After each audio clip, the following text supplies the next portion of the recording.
The labor market continues to be the pillar of strength in the economy. Let's bring in Dan Deming at KKM Financial.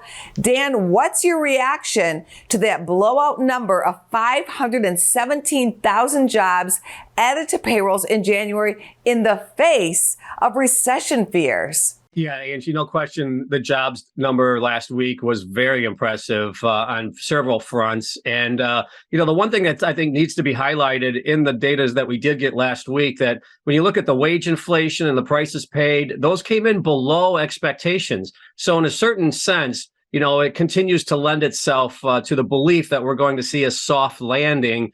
And that kind of, the combination of the data points that we received last week reinforce that. And I think that's why the market continues to remain very resilient. The stock market is giving off a bullish signal. The S&P 50-day moving average is above the 200-day simple moving average. What's your take on this bullish indicator? It's something it's worth highlighting. It's worth noticing.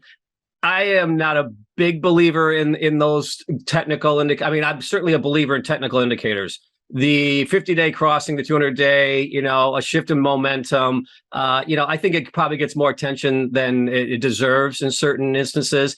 But I do believe that when you look at the technical patterns overall, that there is relative strength here that we're seeing across all the major averages. And the fact that we are getting now close or above the August highs from last year, when you look at some of these major averages, continues to reinforce the belief that the markets are operating on a little bit more solid footing this time in this most recent rally. Do you think the market has more room to run?